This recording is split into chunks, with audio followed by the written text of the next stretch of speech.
अजय ही साथियों, 2027 के विधानसभा चुनाव में समाजवादी पार्टी के 13 धाकड़ मौर्य समाज के उम्मीदवार जो भारतीय जनता पार्टी के खिलाफ लड़ेंगे विधानसभा चुनाव और पूरे यूपी में मचाएंगे तहलका। आज हमारे पीछे ये तस्वीर देख रहे हो, ये समाजवादी पार्टी के आने वाले 2027 के वो धाकड़ चेहरे हैं जो समाजवादी पार्टी से 2022 में भी चुनाव लड़ चुके थे और कुछ चुनाव तो बहुत कम वोटों से हार गए थे। लेकिन मैं आज आपको बताने वाला हूं 13 ऐसे धाकड़ उम्मीदवारों के बारे में जो 2022 का विधानसभा चुनाव लड़ चुके हैं और बहुत ही कम अंतर से चुनाव हारे थे। क्या 2027 में अखिलेश यादव इनको उम्मीदवार बनाएंगे? क्या इनका नाम फाइनल करेंगे? आप भी इनका नाम देखिए और बताइए, अगर आप इनके विधानसभा से होंगे तो क्या अखिलेश यादव जी को इनको उम्मीदवार बनाना चाहिए? अगर आप ये वीडियो फेसबुक पर देख रहे हो तो पेज को फॉलो कर लो, यूट्यूब पर देख रहे हो तो चैनल को सब्सक्राइब कर लो। शुरुआत करते हैं। पहला नाम, बिसौली विधानसभा सुरक्षित से समाजवादी पार्टी के उम्मीदवार ये आशुतोष मौर्य, विधायक बिसौली। इन्होंने अभी हाल में अखिलेश यादव के साथ धोखेबाजी की है, लेकिन आप यहाँ पर देख सकते हैं ये 2022 के विधानसभा चुनाव के उम्मीदवार थे। आशुतोष मौर्य 1,10,569 वोट पाते हैं और 1834 वोटों से चुनाव जीत जाते हैं। कुशग्र जो भारतीय जनता पार्टी से लड़े थे 1,87,135 वोट पाए थे। 43% इनका वोट शेयर था, 44% इनका वोट शेयर था। 1834 वोटों से ये चुनाव जीत गए थे। अब आप बताइए कि इनके अलावा, क्योंकि इनका टिकट कटने वाला है 100%, ये आप मान के चलिए तय है।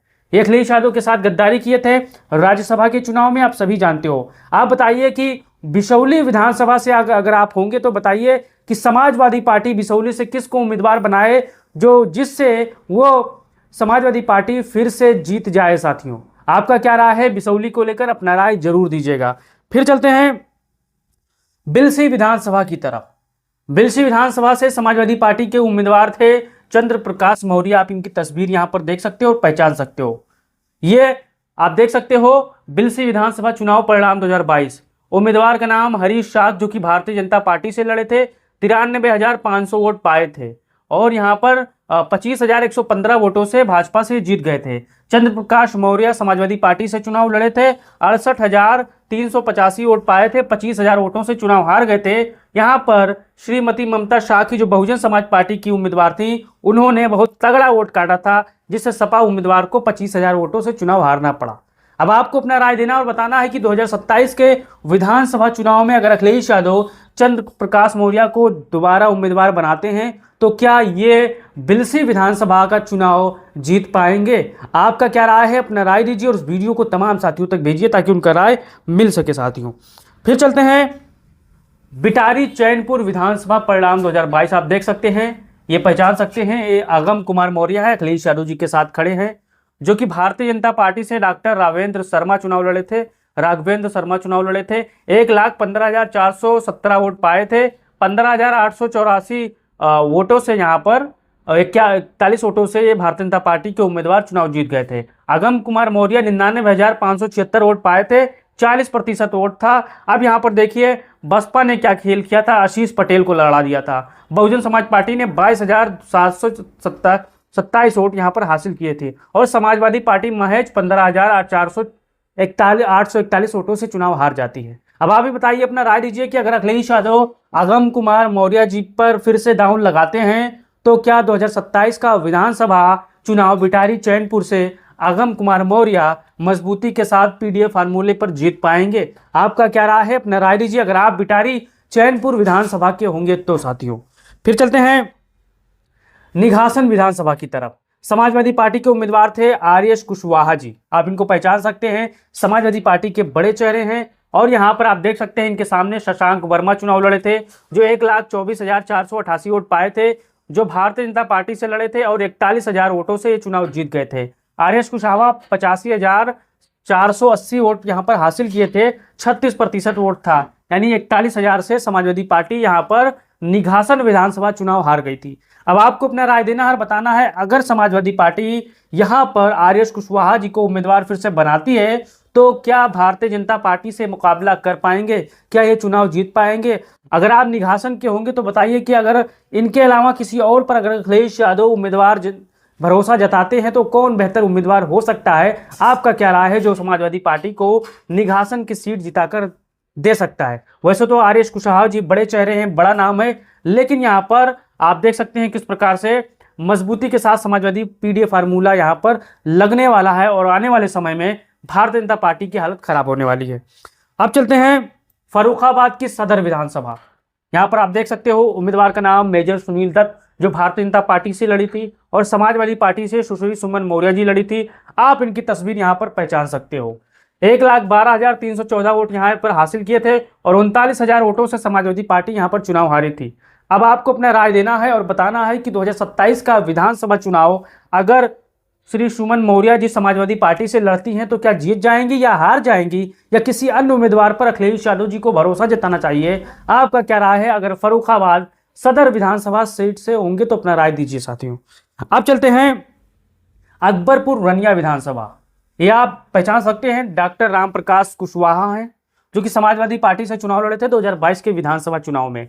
और यहाँ पर उम्मीदवार का नाम भारतीय जनता पार्टी से चुनाव कौन लड़ा था? श्रीमती प्रतिभा शुक्ला, जो कि 92,827 वोट यहाँ पर उन्होंने हासिल की थी और 13,000 वोटों से चुनाव जीती थी। आरपी कुशवाहा जी मात्र लगभग 80,000 वोट यहाँ पर हासिल किए थे और 13,417 वोट यहाँ पर वो पा गए थे, यानी 13,417 वोटों से वो हार गए थे। अब यहाँ पर देखिए बहुजन समाज पार्टी ने जो खेल किया था, विनोद कुमार पाल को लड़ा दिया था, यानी यहाँ पर पाल समाज की अच्छी खासी पकड़ थी और यहाँ पर लड़ा दिया था। उससे क्या हुआ, 13,417 वोटों से समाजवादी पार्टी हार गई और यहाँ पर बहुजन समाज पार्टी ने अपना खेल कर दिया। यानी ये तो वोट पाए थे, लेकिन यहाँ पर खेल क्या किया, यहाँ पर वोटों का बंटवारा हो गया सपा और बसपा के बीच में। बस यहाँ पर समाजवादी पार्टी 13,000 वोटों से चुनाव हार गई।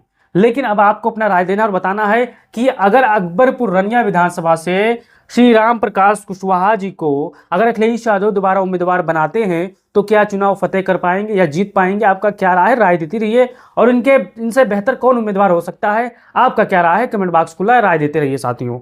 अब फिर चलते हैं, यहां पर आप देख सकते हैं हुसैनगंज विधानसभा चुनाव परिणाम।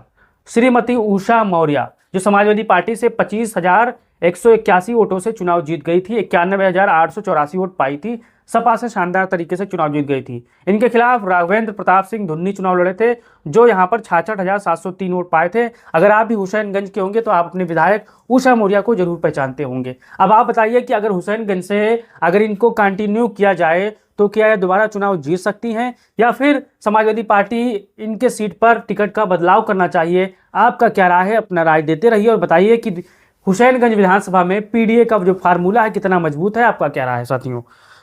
फिर चलते हैं फाजिल नगर विधानसभा। 2022 का विधानसभा चुनाव समाजवादी पार्टी से लड़े थे स्वामी प्रसाद मौर्य, बड़ा नाम है, बड़ा चेहरे हैं और उत्तर प्रदेश में सबसे मजबूत और ताकतवर मौर्य समाज के नेता हैं।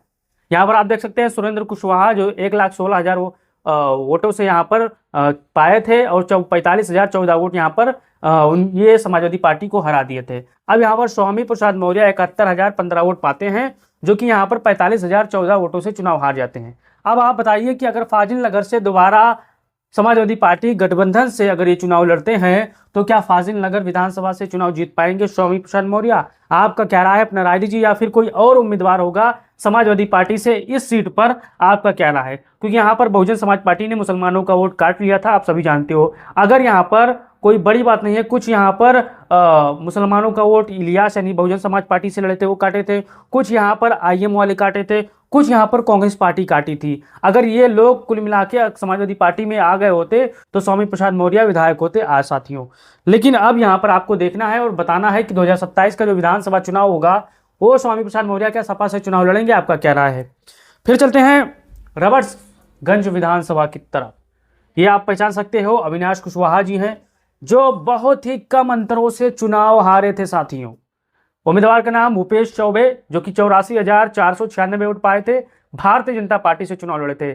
5621 वोटों से ये चुनाव हार गए थे समाजवादी पार्टी से। समाजवादी पार्टी यहाँ पर 5621 वोटों से चुनाव हार गई थी। अविनाश कुशवाहा 78,875 वोट पाते हैं और यहाँ पर देख सकते हैं बहुजन समाज पार्टी ने क्या खेल किया था यहाँ पर, जो कि समाजवादी पार्टी यहाँ बहुत कम अंतरों से रबर्ट्सगंज विधानसभा हारी थी 5621 वोटों से। अब आपको अपना राय देना और बताना है कि अविनाश कुशवाहा जी को अगर अखिलेश यादव दोबारा मौका देते हैं तो क्या वो रबर्ट्सगंज विधानसभा जीत पाएंगे? आपका क्या राय है, अपना राय दीजिए। और इस वीडियो को रबर्ट्सगंज के साथी अगर होंगे तो अपना राय जरूर दीजिएगा और शेयर करिएगा साथियों। फिर चलते हैं यहां पर झांसी नगर विधानसभा से।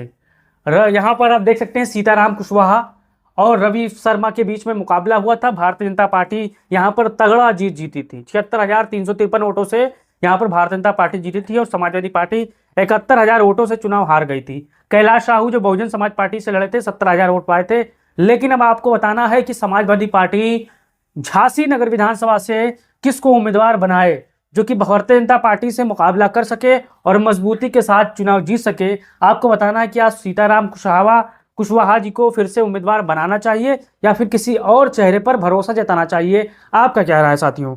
फिर चलते हैं श्रीमती सरिता भदौरिया जो 98,150 वोट हासिल करती हैं, भारतीय जनता पार्टी से चुनाव लड़ती हैं और महज 3984 वोटों से वो चुनाव जीत जाती है। सर्वेश शाख आप इनको पहचान सकते हैं, समाजवादी पार्टी के मजबूत नेता हैं। 94,166 वोट पाते हैं और 3984 वोट हार जाते हैं। अब यहाँ पर बहुजन समाज पार्टी से कुलदीप गुप्ता चुनाव लड़ते हैं और 46,525 वोट यहाँ हासिल करते हैं। यहाँ पर मामला क्या हुआ, बहुजन समाज पार्टी ने यहाँ पर खेल कर दिया, समाजवादी पार्टी चुनाव हार गई। अब आपको बताना है कि आज सर्वेश भैया को, साथी को 2027 का विधानसभा चुनाव का उम्मीदवार अखिलेश यादव को बनाना चाहिए। क्या वो 2027 में इटावा विधानसभा का जो सीट है अखिलेश यादव को जिताकर दे सकते हैं? आपका क्या राय है? अगर इटावा विधानसभा के होंगे तो अपना राय देते रहिए साथियों। अब चलते हैं आमापुर विधानसभा की तरफ। आप इनको पहचान सकते हैं, सत्यभान सिंह शाक्य जी। हरिओम वर्मा और सत्यभान सिंह शाक्य जी के पास मुकाबला हुआ था। भाजपा से हरिओम वर्मा लड़े थे चुनाव, 96,377 वोट पाए थे। यहाँ पर 43,000 वोटों से समाजवादी पार्टी चुनाव हार गई थी। सत्यभान सिंह शाक्य जो 53,000 वोट पाते हैं और हरिओम वर्मा जो 96,337 वोट पाते हैं। अब आपको अंदाजा लगाना और बताना है, यहाँ पर सारा खेल बहुजन समाज पार्टी ने किया था। सुभाष चंद्रा ने 35,372 वोट यहाँ पर हासिल की थी और यहाँ पर कुछ अन्य दलों ने वोट काटा था जिससे समाजवादी पार्टी को यहाँ पर हानि हुआ। अब आपको अपना राय देना और बताना है कि 2027 का विधानसभा चुनाव अगर आमापुर विधानसभा से अखिलेश यादव यहाँ पर सत्यभान सिंह को टिकट देते हैं तो क्या समाजवादी पार्टी फिर से जीत पाएगी या कोई नया नाम हो सकता है? आपका क्या राय है। अब चलते हैं भोगांव विधानसभा की तरफ। आप एक नाम पहचान सकते हैं, समाजवादी पार्टी के बड़े चेहरे हैं आलोक शाक्य। मुकाबला रामनरेश अग्निहोत्री और आलोक शाक्य के बीच में हुआ था। 97,208 वोट यहाँ पर भाजपा पाई थी और 4767 वोटों से भाजपा जीत गई थी, कोई बड़ी वोटों से नहीं जीता था। अब आपको बताना है कि 2027 के विधानसभा चुनाव में अगर समाजवादी पार्टी आलोक शाक्य जी को उम्मीदवार बनाती है, यह 100% तय है कि 2027 के विधानसभा चुनाव में आलोक शाक्य ही समाजवादी पार्टी के इस विधानसभा सीट से उम्मीदवार होंगे। आप चाहे इस बात पर हमसे शर्त भी लगा सकते हो क्योंकि यहाँ पर अखिलेश यादव के काफी करीबी हैं, बड़े चेहरे हैं और बड़ा नाम है। अब यहाँ पर देखिए आलोक कुमार जो बहुजन समाज पार्टी से लड़े थे वो 14,115 वोट हासिल किए थे, 150 वोट हासिल किए थे। 4767 वोटों से सपा यहाँ पर हारी थी और बहुजन समाज पार्टी ने यहाँ पर खेल कर दिया था। अब आपको बताना है कि भोगांव विधानसभा से समाजवादी पार्टी कितने हजार वोटों से चुनाव जीतने जा रहे हैं, क्योंकि यहाँ पर टिकट आलोक शाक्य का फाइनल है या आप मान के चलिए। अब चलते हैं, अब आपको अपना राय देना और बताना है कि ये जो बड़े चेहरे हैं मौर्य समाज, कुशवाहा समाज और शाक्य समाज, यानी सब एक ही समाज है लेकिन नाम अलग अलग बटे हुए हैं। अब आपको अपना राय देना है कि आपको सबसे जबरदस्त चेहरा कौन लगा आपके विधानसभा का, अपना राय देना है और बताना है कि 2027 के विधानसभा चुनाव में आपके विधानसभा से जो ये वीडियो में आया है वो किसको अखिलेश यादव उम्मीदवार बनाए वो चुनाव जीत सकता है साथियों।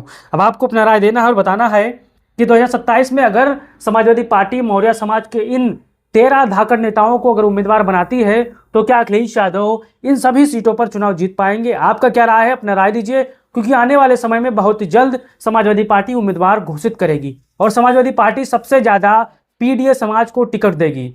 13 मौर्य समाज के धाकड़ उम्मीदवारों को अखिलेश यादव यहाँ पर इशारा कर चुके हैं। अब आपको अपना राय देना है और बताना है कि अखिलेश यादव को इनको ही टिकट देना चाहिए, इनका ही टिकट फाइनल कर देना चाहिए या किसी अन्य उम्मीदवारों को मौका देना चाहिए। आपका क्या राय है? राय देते रहिए, वीडियो को शेयर करते रहिए। जय हिंद भारत।